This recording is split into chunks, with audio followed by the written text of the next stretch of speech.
Commander Jack Stone stood at the main viewport of humanity's first deep space diplomatic station, his eyes fixed on the approaching alien ship.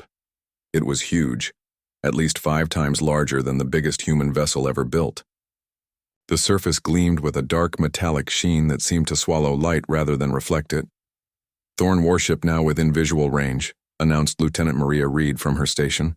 Her voice remained steady, but Jack noticed how her fingers tapped nervously against the console.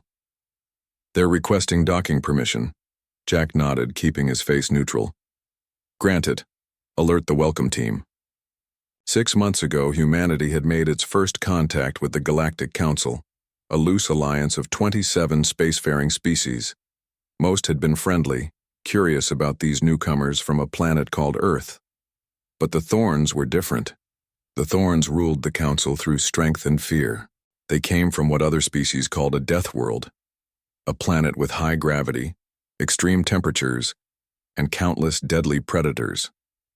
These conditions had shaped the Thorns into living weapons, 10 feet tall, covered in natural armor, plates with 4 powerful arms ending in razor-sharp claws.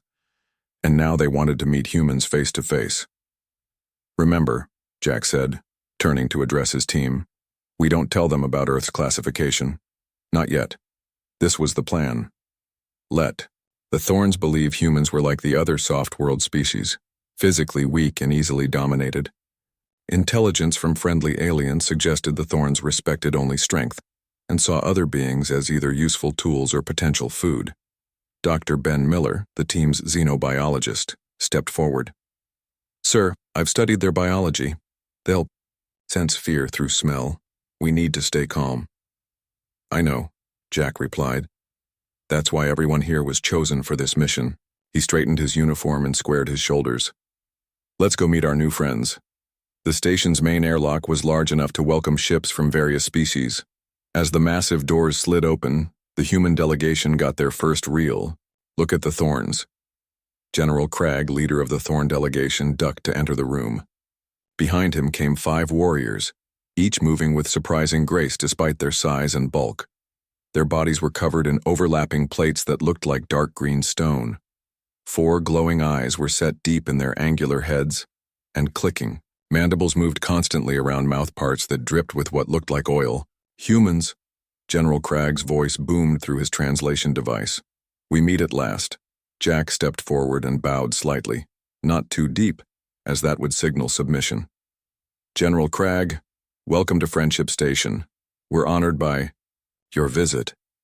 The Thorn's upper eyes narrowed. "Honored? Yes, you should be. Your species is new to space. Weak, small." He leaned down until his face was just feet from Jack's. In need of protection, Jack could smell the Thorn's breath, like hot metal and something rotting. He didn't step back. "Actually," Jack replied with a smile, "we're quite interested in trade and cultural exchange. Earth has much to offer the Galactic Council." "General." Cragg made a sound like stones grinding together, their version of laughter. "What could your kind offer except service? Perhaps as food?" The human delegation tensed, but Jack kept his calm. "Why don't we discuss this in the conference room? We've prepared refreshments suitable for your biology." The Thorns followed the humans through curved corridors to a large room with a round table. The chairs on one side were reinforced to handle the Thorns' weight. As they sat, Jack noticed how the aliens constantly scanned the room, looking for threats or weaknesses. "Your station is adequate," General Cragg said, his mandibles clicking rapidly. "Though poorly defended, one Thorn scout ship could destroy it. We prefer to focus on diplomacy rather than weapons," Maria said smoothly. "A luxury of the protected," sneered a younger Thorn warrior named Vex. "Soft-worlders always hide behind words when they lack claws." The meeting continued with thinly veiled threats from the Thorns and careful responses from the humans. Jack could see the aliens growing frustrated by the humans' refusal to show fear. Then it happened. Vex, clearly trying to intimidate, suddenly smashed his clawed fist onto the table. The reinforced metal dented under the impact. "Your species will serve the Thorns," he growled. "Resistance is—" Before he could finish, Vex swung again, aiming to crack the table further. But this time, Jack moved, with speed that startled everyone. In the room, Jack's hand shot out and caught the Thorn's wrist mid-swing. He didn't try to match the alien's strength. Instead, he used leverage, turning the force of the blow aside. Silence fell over the room. The Thorns stared at Jack, their glowing eyes wide with shock. The human delegation held their breath. Jack slowly released Vex's arm and stepped back. "On Earth," he said calmly. Interrupting a diplomatic meeting like that would be considered extremely rude. General Cragg rose to his full height, looming over the humans. For a moment it seemed violence would erupt. Then, unexpectedly, he made that grinding stone laugh again. "Interesting," he said, studying Jack with all four eyes. "You moved. Quickly. For a soft-worlder." Jack shrugged. "Just reflexes." The meeting resumed, but with a different tone. The Thorns asked more questions about Earth, about human physiology, about their history. Jack answered carefully, revealing enough to be truthful but holding back key details. When the Thorn delegation finally prepared to leave, General Cragg pulled Jack aside. "Your world," he said quietly, mandibles almost still. "What classification is it?" Jack looked up at the massive alien. It was time for the truth. "Earth is classified as a Class 12 death world, General," he said. "Higher gravity than your homeworld. Extreme temperatures ranging from 125 to 136 degrees Fahrenheit. Oxygen levels that would be toxic to most council species. Thousands of predator species. Constant natural disasters." General Cragg's outer plates shifted slightly, the Thorn equivalent of raised eyebrows. "You lie." Jack shook his head. "Check your own council records. We didn't volunteer the information because we didn't want special treatment." "If this is true," Cragg said slowly, "then you are Deathworlders." Jack finished for him. "Just like you." Back on their ship, the Thorns gathered in the command center. General Cragg paced while his warriors watched silently. "Pull the council records on planet Earth," he ordered. "Full biological and geological scan." Minutes later, the data appeared. On their screens, the Thorns stared in disbelief. "It cannot be," whispered Vex. "These soft, small creatures from such a world?" The data was clear. Earth's gravity was 1.1 times that of the Thorn homeworld. The temperature variations were more extreme. The atmospheric oxygen content would cause Thorn lungs to burn. And the predator diversity was unmatched in the known galaxy. "How do they survive without natural armor?" another warrior asked. "Without claws or venom?" General Cragg zoomed in on images of Earth, humans climbing frozen mountains, diving into crushing ocean depths, running across burning deserts. "They adapted differently," he said slowly. "Not with armor or strength, but with endurance, with tool-making, with cooperation." He closed the display and turned to his warriors. His voice was low, but every Thorn heard him clearly. "We have made a terrible mistake," General Cragg said. "We thought we were meeting new prey. Instead, we have found another apex predator." Back on the station, Jack rejoined his team. "What do you think they'll do now?" Maria asked. Jack watched as the Thorn ship detached from the station. "They'll report to their leaders. They'll research us more carefully. And then?" "And then?" Dr. Miller prompted. Jack's expression was grim but determined. "And then we'll find out if two apex predator species can share a galaxy without going to war." 3 weeks after first contact with the Thorns, Commander Jack Stone sat in his office aboard Friendship Station reviewing reports. Sleep had become a luxury, as news about humans spread through the Galactic Council. Some species reached out, with friendly messages. Others withdrew their diplomats, suddenly wary of these newcomers from a death world. The door chimed, and Lieutenant Maria Reed entered. Her usual neat appearance was replaced by obvious exhaustion. "More messages from Earth," she said, handing him a tablet. "They want updates every 6 hours now." Jack sighed. "Tell them nothing has changed. The Thorns haven't responded since they left." "That's what worries everyone," Maria replied, dropping into a chair. "The Thorns have never been this quiet. Usually they make demands immediately." Jack was about to respond when the station's alert, "System activated. Thorn vessel approaching, announced the AI system. Size classification, dreadnought. Jack and Maria exchanged worried glances. A dreadnought was not a diplomatic vessel. It was a warship. All personnel to alert stations, Jack ordered through the comm system. No aggressive actions, I repeat, no aggressive actions. They rushed to the command center, arriving just as the massive Thorn ship came into view. It dwarfed their previous visitor, bristling with weapons that could reduce Friendship Station to dust in seconds. They're hailing us, said Communications Officer Tom Harris. Jack straightened his uniform. On screen, the display flickered to life, showing not just General Craig but a circle of older, more heavily armored Thorns. Their plates were scarred and worn, showing battles survived and enemies defeated. Humans, said one of the older Thorns, his voice deeper than Craig's. I am Elder Draz, leader of the Thorn High Command. Jack bowed slightly. Elder Draz, I am Commander Stone. How may we assist you? The Elder Thorn's mandibles clicked rapidly. Our scientists have verified General Craig's report. Your world is indeed a death world. This changes matters. We hope for peaceful relations with all council species, Jack said carefully. Elder, Draz made the grinding stone laugh that seemed common among Thorns. Peace is earned, human, not given. He leaned forward. For 10,000 cycles, the Thorns have been the undisputed apex predators of known space. No species has challenged our position. We're not looking to challenge anyone, Jack began, but Elder Draz cut him off with a wave of his clawed hand. Yet your very existence is a challenge, the Elder said. A species from a world more deadly than our own, without our natural advantages. The question all Thorns now ask is, how dangerous are humans really? The command center fell silent as the humans watched the screen, waiting. There is only one way to answer this question, Elder Draz continued. The war challenge. General Craig stepped forward. Elder, perhaps. The decision is made, snapped Elder Draz. The war challenge will determine if humans are worthy of respect or subjugation. Jack kept his expression neutral, though his mind raced.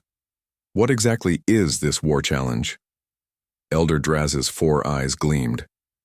A series of trials to test strength, endurance, intelligence, and combat skills. It is how we have settled disputes between species for millennia without resorting to full warfare. And if we refuse, then you declare your weakness, Elder Draz said simply. And weak species serve the strong. That is the way of the galaxy. Jack looked around at his team. Their faces showed concern but also determination. He turned back to the screen. We need to consult with Earth government before... You have 14 solar cycles to prepare, Elder Draz interrupted. The challenge will take place on the neutral moon of Keldor. Bring 50 of your best warriors. His mandibles clicked in what might have been amusement. If humans truly are Deathworlders, prove it. The transmission ended, leaving the humans staring at a blank screen. Well, Maria said after a moment, that could have gone worse. Tom let out a nervous laugh. How exactly? They're basically forcing us into gladiator games. Jack moved to the central console and opened a direct line. To Earth? Maybe. But they're also giving us a chance to earn respect without a war. He looked at his team. And that's an opportunity we can't waste. 12 days later, Jack walked through a converted military base in the Arizona desert. Around him, 48 men and women, each selected from elite military units around Earth, trained under the hot sun. They ran obstacle courses wearing weighted vests. They fought hand-to-hand in sandy pits. They solved complex tactical problems while under physical stress. Dr. Ben Miller jogged up beside Jack, tablet in hand. We've analyzed everything we know about Thorn biology, he said, wiping sweat from his forehead. They're stronger than us, no question. Those armor plates can stop most impacts, but they have weaknesses. Tell me, Jack said, watching as a woman named Lisa Black flipped a man twice her size onto his back using leverage instead of strength. 3 big ones, Ben said, showing Jack diagrams of Thorn anatomy. First, their endurance is poor. They evolved for short, intense bursts of activity, not marathons. Second, Water is problematic for them. Their plates absorb it and become heavy. And third, they think linearly. They struggle with creative problem solving. Jack nodded. So we focus on endurance challenges, use water to our advantage, and outthink them. Exactly, Ben agreed. But there's something else you should see. He led Jack to a large warehouse where engineers worked on what looked like body armor. Since we can't grow natural armor plates, Ben explained, we're making the next best thing. A technician demonstrated the new suits, made from advanced composites and impact-absorbing materials. They weren't as tough as Thorn plates, but would help level the playing field. It's not just about matching their strengths, Ben said. It's about maximizing our own. Jack picked up one of the helmets, feeling its light weight. Will it be enough? It has to be, Ben replied solemnly. The Thorn sent us the full rules of the war challenge yesterday. If we lose, Earth becomes a protected world under Thorn control. Jack set down the helmet. And if we win, we get a seat on the High Council and full autonomy. The stakes couldn't be higher. Jack looked around at the training humans, seeing determination in every face. How are the final selections coming? He asked. Down to the last few spots, Ben said. Tom Harris will lead the physical team, Lisa Black for the technical challenges. We're building balanced teams for each trial. Jack nodded. Good. The Thorns expect us to compete like them, individual warriors seeking glory. But that's not how humans became apex predators on Earth. No, Ben agreed with a small smile. We did it through cooperation. On the final night before departure, Jack stood under the stars looking up at the sky. Tomorrow they would leave for Keldor Moon where the war challenge would take place. The fate of humanity's place in the galaxy rested on their shoulders. Maria approached holding 2 cups of coffee. She handed one to Jack. Admiral Wilson called, she said. Half the Galactic Council has requested to observe the challenge. This has become bigger than just humans versus Thorns. Jack sipped his coffee. The other Deathworld species are worried. With good reason, Maria replied. If the Thorns can subjugate us, they'll go after the others next. They stood in silence for a moment, watching as team members completed their final preparations. Do we have a chance? Maria finally asked. Jack turned to look at the training grounds where humans from different countries, cultures, and backgrounds work together seamlessly. The Thorns think this challenge will prove they're the apex predators, he said quietly. But they've forgotten something important about predators. What's that? Jack's expression hardened with determination. The most dangerous ones don't always have the biggest claws or the strongest jaws. Sometimes the most dangerous predator is the one you don't recognize as a threat until it's too late. In orbit around the Thorn homeworld, General Cragg stood before Elder Draz in the High Command chamber. The humans have accepted the challenge, Cragg reported. They prepare as we speak. Elder Draz's scarred mandibles clicked slowly. Good. This will settle matters quickly. Choose our champions wisely, General. I want no mistakes. General Cragg hesitated. Elder, I have studied these humans further. They are unusual. Perhaps we should. Are you questioning the High Command? Elder, Draz interrupted, his voice dangerous. No, Elder, Cragg said, bowing his head. I merely suggest caution. These humans don't fight like other species. Elder Draz dismissed his concern with a wave. No species has ever defeated the Thorns in a war challenge. These humans, despite their Deathworld origins, will be no different. General Cragg bowed and left, but doubt lingered in his mind. He had seen how Jack moved that day on the station, with speed no soft-worlder should possess. He had studied recordings of humans on their planet, performing feats that would challenge even Thorn warriors. The war challenge would answer the question that now consumed the Galactic Council. In a contest between different kinds of Deathworld predators, which would prove supreme. Keldor Moon hung in space like a jagged gray pearl. Its surface, sculpted by ancient asteroid impacts and modified by Galactic Council engineers, now featured 7 distinct environments for the war challenge. The human ship approached slowly, dwarfed by the massive vessels already in orbit. Representatives from 23 species had arrived to witness the contest between Thorns and humans. Most expected to see the newcomers humiliated. Inside the ship, Jack Stone addressed the 50. Human champions won last time. Remember your training, he said, looking at each face in turn. Remember that we're not just fighting for ourselves, but for Earth's future among the stars. Tom Harris, leader of the physical team, nodded grimly. The former Special Forces operative stood like a statue, calm and focused. Beside him, Lisa Black checked her equipment again, her mind already working through the technical challenges ahead. The Thorns expect us to fight as individuals, Jack continued. That's their way. Our strength is in working together.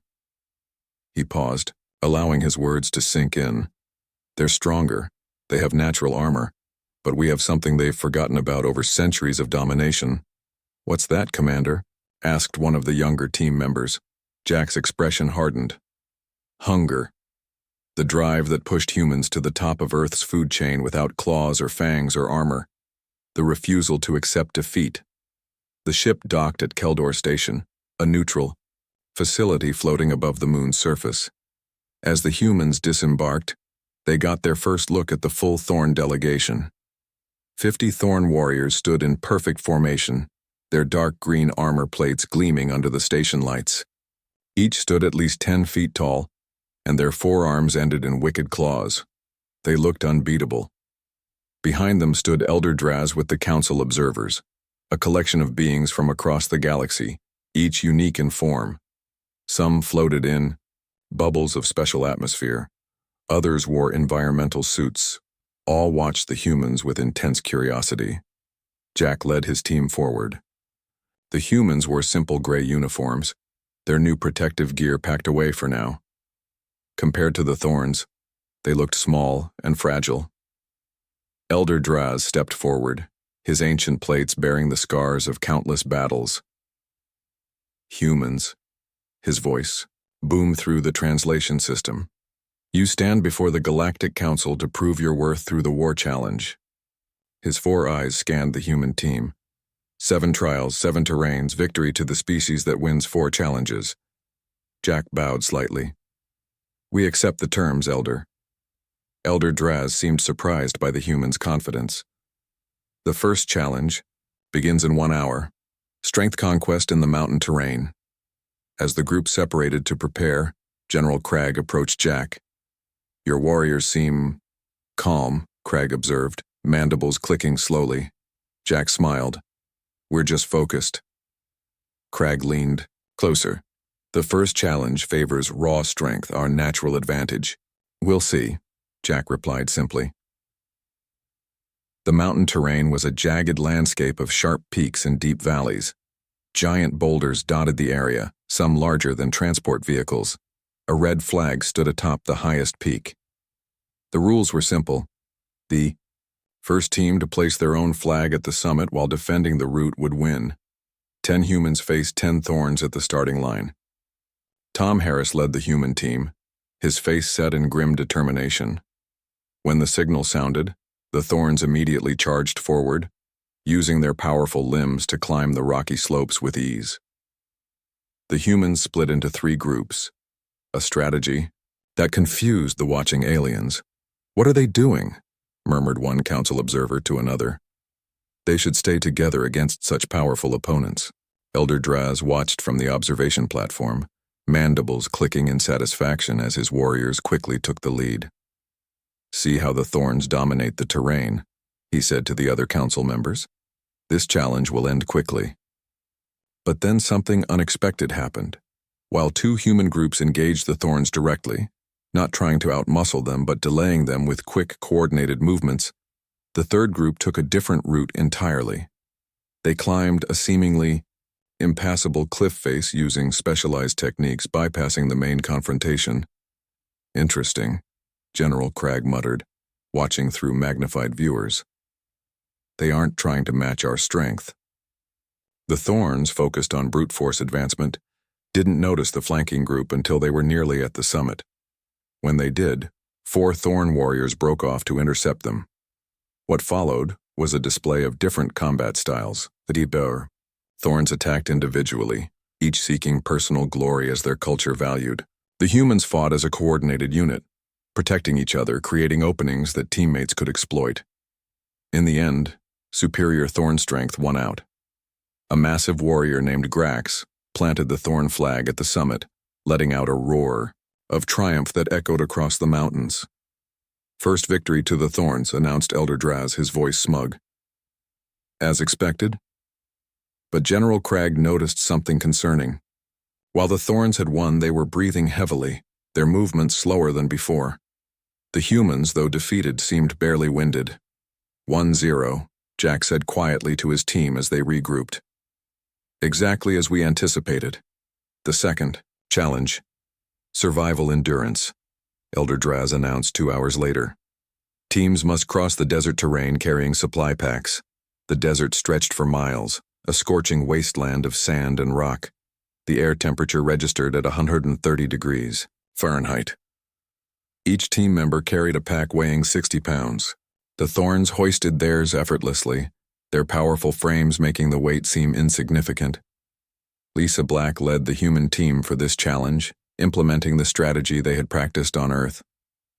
Pace yourselves, she reminded them. This isn't a sprint. When the signal sounded, the Thorns surged ahead, their long legs covering ground quickly. Within 20 minutes, they were far ahead of the humans, who maintained a steady, methodical pace. Elder Draz watched with satisfaction. The gap widens, he noted to the council observers. The humans cannot match Thorn speed. But General Cragg remained silent, watching more carefully. Halfway through the course, the first Thorn warrior began to falter. Their biology, evolved for short bursts of power, wasn't designed for sustained effort. The desert heat seeped through their armor plates, cooking them from within. One by one, Thorn warriors slowed, some collapsing to their knees. Their heavy armor, an advantage in combat, became a liability in the burning heat. Meanwhile, the humans kept their steady pace. When they passed the first fallen Thorn, Lisa paused to offer water, which the warrior refused with a snarl. By the 3/4 mark, only 3 Thorns remained standing. The humans, though sweating profusely, had not lost a single team member, and they crossed the finish line with their full team intact. The Thorns managed to get only 2 warriors across before the time limit expired. Victory to the humans, announced the council moderator, shock evident in their voice. Elder Draz's mandibles clicked furiously. A minor setback, he growled. The desert favors endurance over strength. Jack simply nodded to General Cragg, who was staring at the humans with new respect. 1-1, Jack said to his team as they rehydrated. Now they know we're serious. That evening, as both teams recovered for the next day's challenges, the council observers buzzed with conversation. Did you see how they moved together? Asked a floating being from a gas giant planet. Their strategy was unexpected, agreed a crystalline entity. They compensated for physical disadvantages with coordination. Across the station in the Thorn preparation area, General Cragg addressed his warriors. Do not underestimate these humans, he warned. They are smaller, softer, but they think differently than we do. Elder Draz entered, his posture rigid with anger. One lucky victory does not make them equals, he snapped. Tomorrow's challenges will prove Thorn's superiority. But doubt had crept into the minds of the Thorn warriors. They had seen humans work together in ways Thorns never considered. They had witnessed an endurance that defied expectations. In the human quarters, Jack reviewed plans for the next challenges with his team leaders. The aquatic challenge is tomorrow, Lisa said. Then the aerial maneuvering test. Tom nodded. The Thorns hate water. Their plates get waterlogged. And they can't fly any better than we can, added Lisa. It comes down to adaptation and tool use. Jack looked at the determined faces around him. We're not just fighting for Earth, he reminded them. We're showing the galaxy a different way to be apex predators. Without claws or armor, Tom said, with a small smile. But with something just as powerful, Jack finished, the ability to work together. Across the station, General Cragg stood alone at a viewport watching the stars. For thousands of years, Thorns had dominated through individual strength and fearsome natural weapons. Now, for the first time, he wondered if there was another path to becoming apex predators. A path that humans had somehow discovered. Dawn broke over Keldor Moon as both teams prepared for the third challenge. The atmosphere in the station had changed overnight. What had begun as a certain Thorn victory in the minds of most observers was now an uncertain contest. Humans had proven themselves worthy opponents. The aquatic arena waited below, a vast artificial lake with floating platforms, underwater passages, and a central island where the objective flag stood. Teams would start from opposite shores and race to capture the flag. Third challenge, Aquatic Conquest, announced the council moderator. Each team will use only natural abilities and approved breathing equipment. The Thorns stood at their starting position, clearly uncomfortable. Their massive bodies were built for land combat, not swimming. Water was known to seep between their armor plates, weighing them down. The human team, led by Lisa Black, wore only simple swimwear and breathing masks. Their bodies, smooth and streamlined compared to the bulky Thorns, seemed almost designed for water movement. Elder Draz watched, with narrowed eyes. "The water favors their form," he growled to General Cragg, "but our warriors will prevail through strength." Cragg said nothing, his attention fixed on the humans' calm preparation. When the signal sounded, both teams entered the water. The difference was immediately apparent. The Thorns splashed and thrashed, their powerful limbs fighting against the liquid rather than working with it. 3 warriors sank immediately, unused to their suddenly heavier bodies. The humans, by contrast, slipped into the water with barely a ripple. They moved in a tight formation, swimming with efficient strokes that propelled them forward rapidly. "Look how they move," murmured one council observer to another, "like they were born in water." Elder Draz's mandibles clicked in frustration as the humans quickly established a commanding lead. By the time the first Thorn warrior reached the central island, 3 humans were already there, working together to secure the flag. The Thorn attacked alone, swinging powerful claws at the nearest human, but water slowed his movements, making his strength less effective. The humans darted around him, using the water's resistance to their advantage. When the flag was finally captured and raised, it bore the human emblem.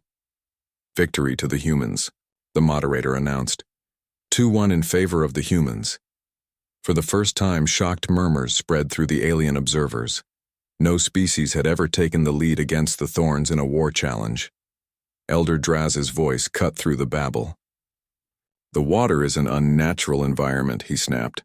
"The next challenge will demonstrate true Thorn superiority." As the human team exited the water, Jack met them with nods of approval. "Well done," he said simply. "But the hardest challenges are still ahead." Lisa wrung water from her hair. "The Thorns look worried." "Good," Tom replied. "They should be." The fourth challenge took place in a massive enclosed dome. Inside, artificial gravity could be adjusted, creating an aerial environment where neither species had a natural advantage. "Aerial maneuvering challenge," announced the moderator. Teams must navigate the floating obstacles to reach the central platform. Each team was provided with identical wing packs, simple devices that enabled limited flight. The humans examined theirs carefully, while the Thorns simply strapped them on. "This challenge tests adaptation to an alien environment," Jack explained to his team. "Neither humans nor Thorns evolved to fly." Tom led this challenge, gathering his team for final instructions. "Remember the simulations," he said. "Conserve power. Work in pairs." When the signal sounded, both teams activated their wing packs and launched into the air. Initially, the Thorns seemed to have an advantage, their strong limbs giving them powerful thrust. But soon their lack of coordination became evident. Thorns bumped into each other, fighting for position in the air. Several collided with obstacles, spinning out of control. Their approach was still individual, each warrior seeking personal glory. The humans flew in formation like birds migrating. When one needed to rest, another would fly close, creating an air current that made flight easier. They navigated the obstacles together, calling out warnings and directions. Fascinating, murmured an insectoid council member. They're using aerodynamic principles to assist each other. The challenge ended in an unexpected tie. Both teams reached the central platform almost simultaneously, with the Thorn's raw power matching the humans' superior technique. The score remains 2-1 in favor of the humans, the moderator announced. Elder Draz seemed relieved to avoid another defeat, but General Craig looked troubled. He approached Jack as the teams returned to the preparation area. Your species, Craig said quietly, fights differently than any we have faced. Jack nodded. On Earth, humans weren't always the strongest creatures. We had to develop other advantages. Like cooperation, Craig observed. Among other things, Jack replied. The fifth challenge would test more than physical abilities. In a sterile white room, both teams faced a series of alien puzzles, ancient devices recovered from long-extinct civilizations. Intelligence challenge, and the moderator explained. Teams must solve these puzzles to unlock the central chamber. Lisa led the human team, her mind already analyzing the strange symbols and mechanisms. The Thorns approached with confidence. They were not just warriors, but came from a species with advanced technology. The difference in approach became clear immediately. The Thorns worked on individual puzzles, each attempting to solve one completely before moving to another. The humans spread out, examining all puzzles briefly, then regrouped to share observations. These symbols match those over there, Lisa pointed out. I think they're connected. Another team member nodded. And this sequence repeats in the third puzzle. While the Thorns made steady progress through brute mental effort, the humans looked for patterns and connections between the puzzles. When one human got stuck, another would offer a fresh perspective. By the halfway mark, the humans had solved 3 puzzles to the Thorns' 2. Elder Draz paced nervously as he watched. They're communicating constantly, he said to Crag. Sharing information. Crag nodded. A different kind of strength. The final puzzle required combining elements from all previous solutions, something the humans discovered quickly due to their collaborative approach. The Thorns, working separately, missed this connection until too late. When the central chamber unlocked, the humans were already inside. Victory to the humans, announced the moderator. 3-1 in favor of the humans. The observation area erupted in excited chittering and buzzing as council species discussed the unprecedented results. No species had ever been one victory away from defeating the Thorns in a war challenge. Elder Draz's mandibles clicked rapidly in anger and disbelief. This cannot be, he growled. These small, soft creatures cannot defeat us. General Crag watched the celebrating humans with new understanding. Yet they are, he said quietly, by fighting in ways we never considered. That evening, the human team gathered in their quarters, atmosphere tense with anticipation. One more victory would secure their place in the galaxy. 2 challenges remain, Jack said. Tactical warfare simulation and adaptive combat. Tom looked up from cleaning his equipment. The Thorns will be desperate now. They'll throw everything at us. Good, Lisa replied. Desperation leads to mistakes. Jack nodded. We still have our secret weapon. What's that? Asked a younger team member. Jack smiled slightly. The thing that made humans Earth's apex predators without claws or armor or venom. The thing the Thorns have forgotten after centuries of dominance. Creativity, Lisa said. Adaptability, added Tom. Both, Jack agreed. And something more. The ability to see possibilities where others see only obstacles. Across the station, the Thorn team was receiving a furious lecture from Elder Draz. You disgrace our ancestors, he roared, defeated by creatures half our size. General Crag stepped forward. Elder, with respect, we must change our approach. How? Elder Draz demanded. Crag hesitated, then spoke words no Thorn warrior had uttered. In generations, we must learn from our enemy. The humans work together in ways we have forgotten. The room fell silent. To suggest learning from another species was nearly taboo among Thorns. Elder Draz's voice dropped to a dangerous whisper. We will win through Thorn's strength alone, as we always have. He turned to his warriors. Tomorrow, show no mercy. The future of our dominance depends on it. But as the Thorn warriors prepared for the next day's challenges, many found themselves watching recordings of the humans, studying how they worked together, communicated constantly, and adapted to each situation. Something was changing, not just in the war challenge, but in how the galaxy's apex predators viewed themselves and others. The sixth day of the war challenge dawned with an electric tension in the air. Spectators from across the galaxy crowded the observation decks. News of the unexpected human success had spread through the Galactic Council. Many species had traveled to Keldor Moon overnight, eager to witness what could be a historic moment. The humans needed only one more victory to win the war challenge. No species had ever defeated the Thorns in their own contest. Sixth challenge, Tactical Warfare Simulation, announced the council moderator. Teams will command virtual forces in a full-scale battle scenario. The arena for this challenge was a massive holographic chamber. When both teams entered, they found themselves surrounded by a detailed projection of an alien landscape. Rolling hills, dense forests, and a wide river dividing the battlefield.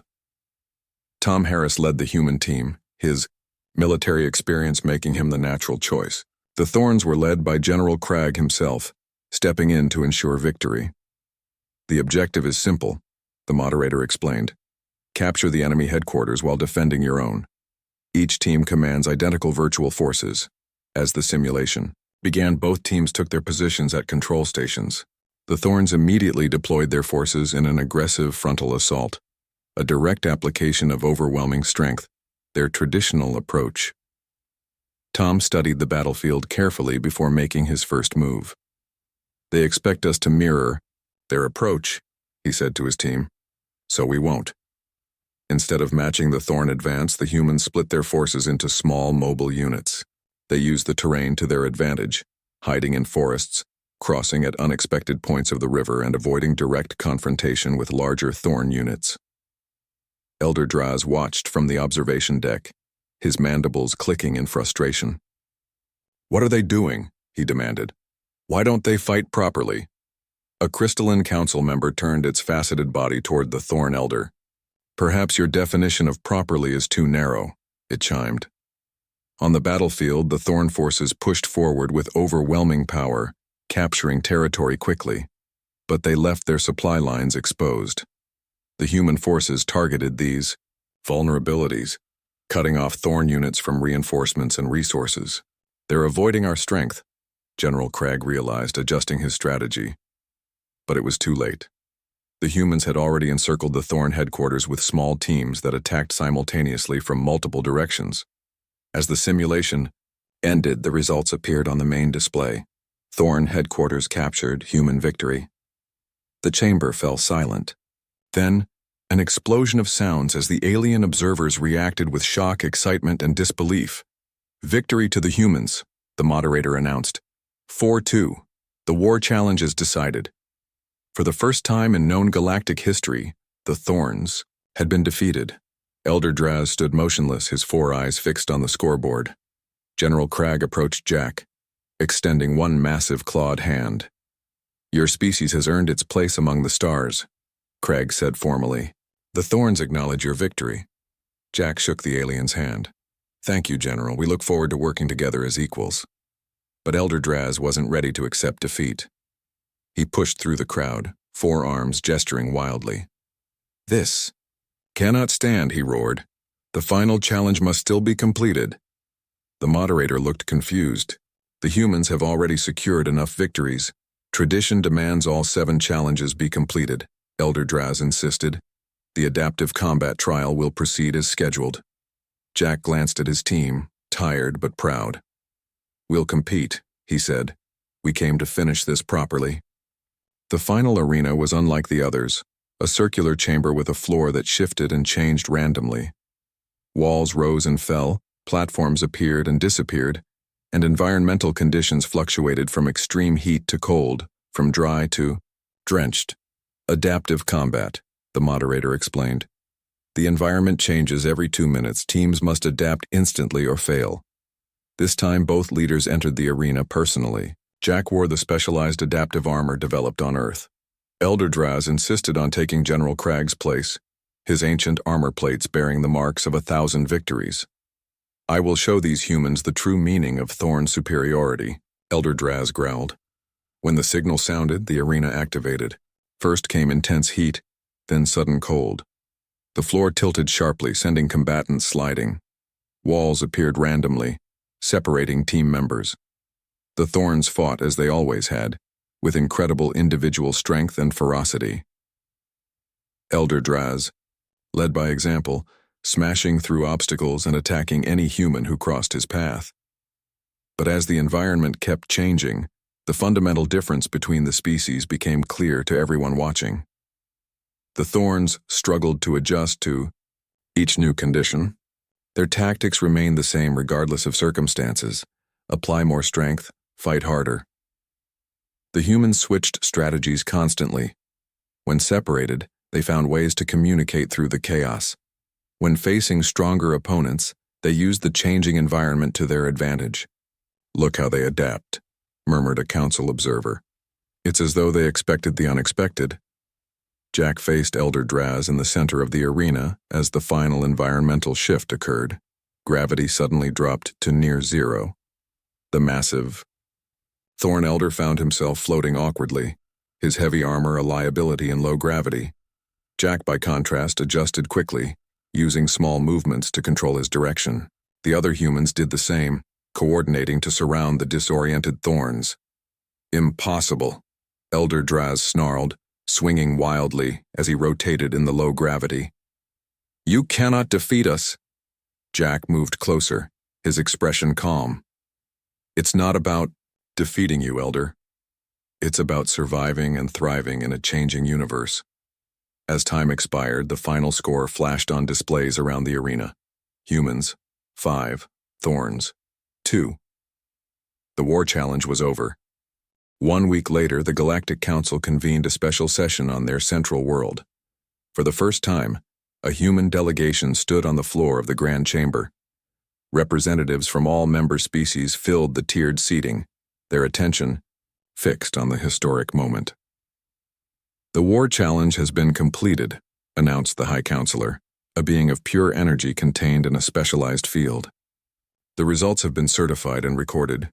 Humanity has earned its place as a full member of the Galactic Council, with all rights and privileges." Jack stepped forward to accept the formal recognition. Beside him stood Admiral Wilson, who had arrived from Earth for the ceremony. From the Thorn section came General Crag, now wearing the insignia of High Commander. Elder Draz had been removed from the High Command after his defeat, a traditional consequence of failure in Thorn culture. "Humans of Earth," Crag said formally, "the Thorns acknowledge you as equals. Your approach to survival was unexpected but effective." Jack nodded. "Different paths can lead to the same destination, General." The High Counselor continued. "This historic moment marks a new understanding in our galactic community. For too long, we have measured species by a single standard of strength. The humans have shown us that adaptation, cooperation, and intelligence are equally valid paths to becoming apex predators." After the ceremony, Jack found General Crag waiting in a quiet corridor. "Your victory has changed things," Crag said. "Many Thorns are uncomfortable with change." "Change is what humans do best," Jack replied. "It's how we survived on Earth." Crag's mandibles clicked thoughtfully. "The Council is expanding joint operations, mixed species crews for exploration, and security." He paused. "They want Thorns and humans to work together." Jack smiled. "Combining our strengths instead of testing them against each other? That sounds like progress." "It is unfamiliar," Crag admitted, "but perhaps necessary. The galaxy is vast with threats unknown even to the Thorns." "On Earth we have a saying," Jack said. "The most dangerous predator isn't always the one with the biggest claws." "And what is the most dangerous predator?" Crag asked. "The one that can change," Jack answered. "The one that sees cooperation as strength, not weakness." Crag extended, his hand in the human gesture he had learned. Then perhaps together, humans and Thorns will become something new, something stronger than either alone. As they shook hands, representatives from other council species watched with interest. The alliance between two Deathworld species, one evolved for strength, one for adaptability, promised to reshape galactic politics for generations to come. In the council chamber, Admiral Wilson addressed the assembled delegates. Humanity doesn't seek to replace any species as dominant. We seek partnership. On Earth, we learned that apex predators who fight constantly for dominance eventually destroy themselves. Those who find balance survive. The High Counselor's energy field pulsed with approval. Perhaps this is the lesson all apex species must eventually learn. Not how to win every battle, but how to avoid unnecessary wars altogether. As the session ended, news of the human victory and the new Human-Thorn alliance spread across the galaxy. On distant worlds, other Deathworld species watched with interest. On Earth, celebrations erupted as humanity realized its place among the stars was secure. And on Keldor Moon, where it had all happened, the war challenge arenas stood empty, perhaps for the final time. For the first time in galactic history, two apex predator species had found a better path forward than endless competition. Not war, but understanding.